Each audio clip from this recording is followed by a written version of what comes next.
여러분 반갑습니다. 오늘은 일상이 당연한 게 아니다 라는 제목으로 말씀을 드리겠습니다. 예레미야 16장 9절의 말씀, 만군의 여호와 이스라엘의 하나님께서 이와 같이 말씀하시니라. 보라, 기뻐하는 소리와 즐거워하는 소리와 신랑의 소리와 신부의 소리를 내가 네 목전 네 시대에 이곳에서 끊어지게 하리라.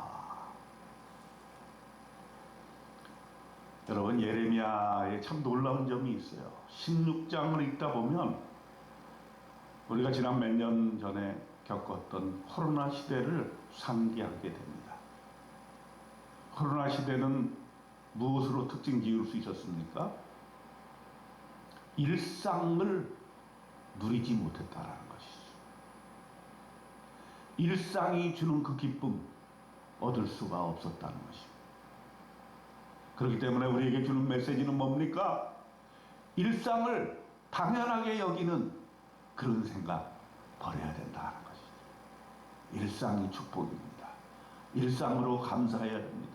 내가 지금 하고 있는 작은 일들, 이 모든 것들이 없어질 날이 온다라고 하는 것입니다.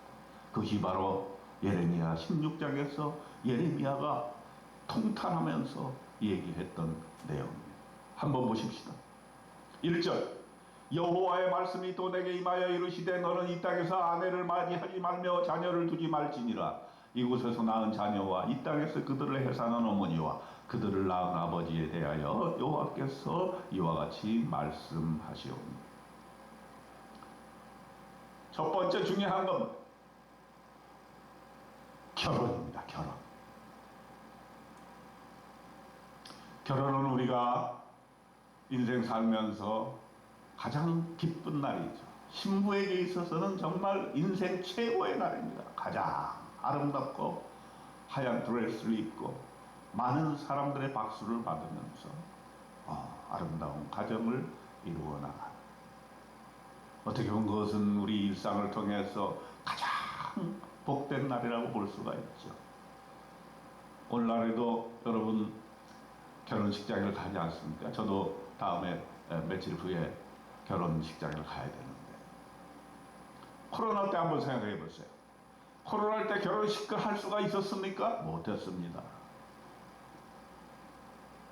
결혼하려고 하던 청년들이 다 연기를 했습니다. 그저 억지로 하는 사람 하객들 부르지도 못하고 온라인으로 축의금을 받고 이렇게 지냈던 것이죠. 그런데 오늘 예레미야에게 하나님께서 말씀하시되 너는 결혼하지 말라. 와, 정말 하나님 너무하시지 않습니까? 선지자에게 너는 결혼하지 말라.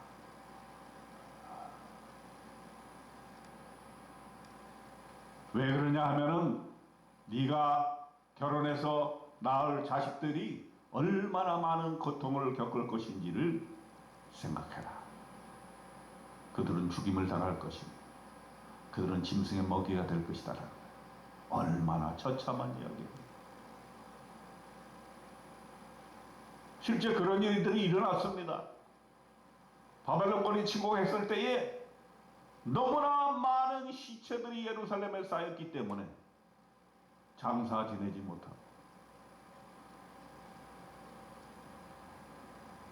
공중의 새의 먹이가 되고 땅의 짐승의 먹이가 되는 그런 비참한 일들이 일어나지 않았습니다.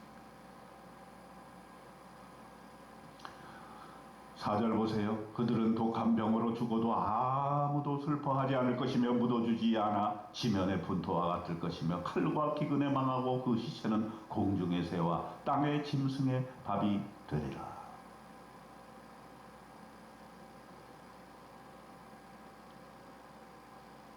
오절에 보세요. 여호와께서 이와 같이 말씀하시되 초상집에 들어가지 말라. 가서 통곡하지 말며 그들을 애곡하지 말라. 내가 이 백성에게서 나의 평강을 빼앗으며 인자와 사랑을 제함이라. 여호와의 말씀입니다. 우리가 코로나 시대에 왔을 때에 부모 장사도 제대로 지내지 못했다는 것을 여러분 압니까? 응급실에 들어가고 중환자실에 들어가도 그 어느 누구도 들어갈 수가 없었습니다. 장사를 지내고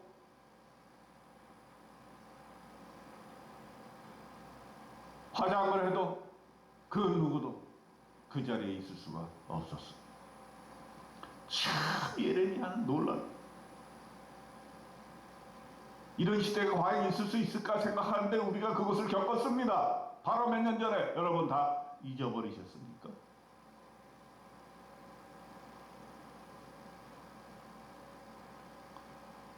조상 집에 들어가지 말고 통곡하지 말고 애곡하지 말라. 내가 이 백성에게서 나의 평강을 빼앗으며 인자와 사랑을 제함이라. 여호와의 말씀입니다. 평강은 사라지고 인자와 사랑이 없어진 세계, 그것을 우리는 경험했던 것이죠. 큰 자든지 작은 자든지 이 땅에서 죽으리니 그들이 매장되지 못할 것이며 그들을 위하여 애곡하는 자도 없겠고 자기 몸을 베거나 머리털을 미는 자도 없을 것이며.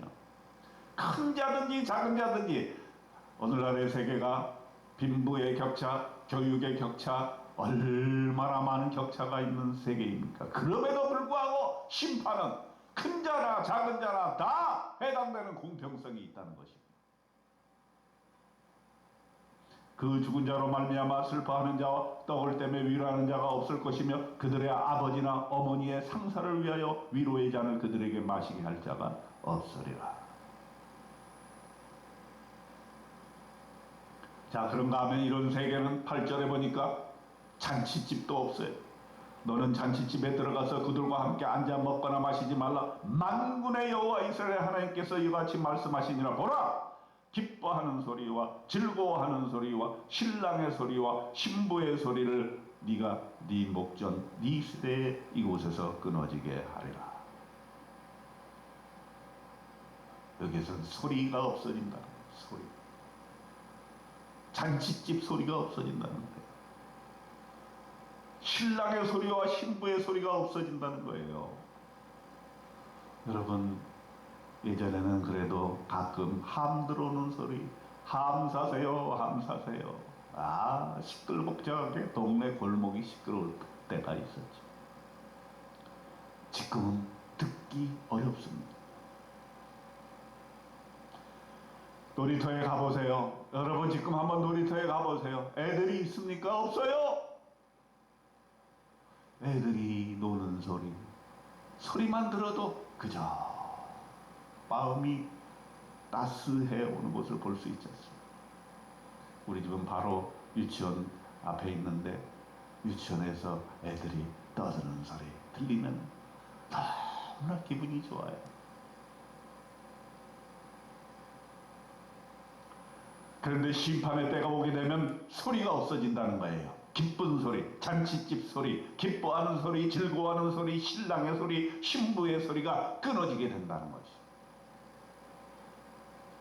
우리는 이미 그것을 경험하고 있어요. 청년들이 결혼하려고 하지 아니하고 아기들을 낳지 않습니다. 세계에서 가장 소멸될 수 있는 첫 번째 국가가 우리나라가 되어버린 것입니다. 왜 이렇게 된 것입니까? 10절에서 예레미야는 그 이유를 말하고 있습니다.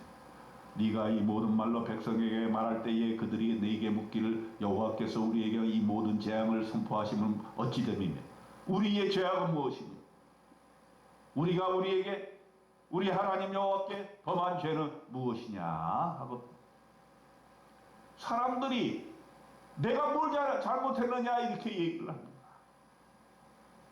나의 죄가 무엇이냐? 내가 하나님께 지은 죄가 무엇입니까? 그렇게 묻고 있지 않습니까? 여러분? 하나님이 대답하십니다. 너에게 죄가 있는데 어떤 죄냐? 첫째, 하나님을 버린 죄다. 너희 조상들이 나를 버리고 다른 신을 따라서 그들을 섬기며 우상 섬기는 죄다. 그들에게 절하고 나를 버려 내 율법을 지키지 아니하였다. 말씀대로 살지 않은 죄다. 너희가 너희 조상들보다 더욱 악을 행하였도다. 악행을 일삼는 죄다. 보라, 너희가 각기 악한 마음에 완악함을 따라 행하고 나에게 순종하지 아니하였으므로 하나님을 버리고 우상을 따르고 말씀에 불순종하고 악한 행동을 한 결과가 바로 이렇게 된 결과다. 하나님께서 어떤 심판을 내셨느냐? 13절에 보니까 내가 너희를 이 땅에서 쫓아내어 너희와 너희 조상들이 알지 못하는 땅에 이르게 할 것이다. 적과 꿀이 흐르는 땅에서 쫓아내버리시겠다는 거예요. 그리고 이방 땅에서 포로가 되어서 죽임을 당하고 종이 되어서 다시금 종살이를 하게 되는 그러한 처벌을 받게 될 것이다. 너희가 거기서 주야로 다른 신들을 섬기게 된다. 네가 우상 숭배를 했어? 그러면 그 나라에 가서 그 나라의 우상들을 다 섬겨라. 주야로 아침 저녁으로 하루 종일 24시간 우상과 더불어 우상과 함께 살아보아라.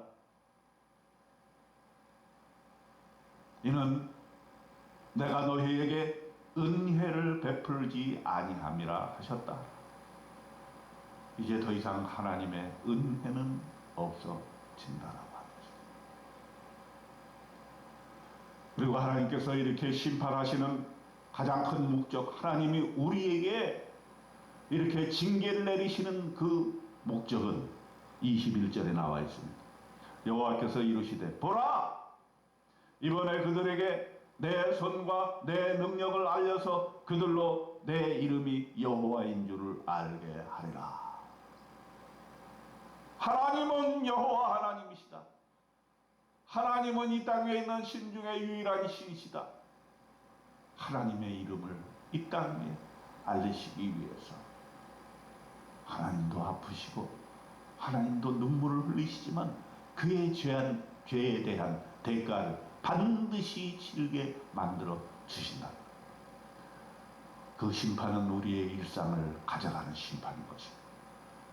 결혼하고 자녀를 낳고 주문하고 잔치를 열고 아름다운 어린아이 소리가 들리는 이 모든 일상의 행복과 축복을 다 가져가시겠다고 하는 것입니다. 우리는 이미 코로나를 통해서 이것이 무엇인지를 체험했습니다. 기억해야 됩니다. 우리에게 주어진 일상의 평화와 우리에게 주어진 평범한 하루 세 끼 먹는 것과 잠을 자는 것과 옷을 입는 것과 자녀들을 장가 보내고 시집 보내고 아들을 낳고 이렇게 하는 모든 행위가 그런 일상의 축복이 당연한 것이 아니고 하나님의 은혜였다라고 하는 것을 우리는 느껴야 되는 것이고 그 일상의 축복을 당연하게 여기지 마시고 감사하며 오늘도 살아나가시고 저와 여러분 되시기를 주님의 이름으로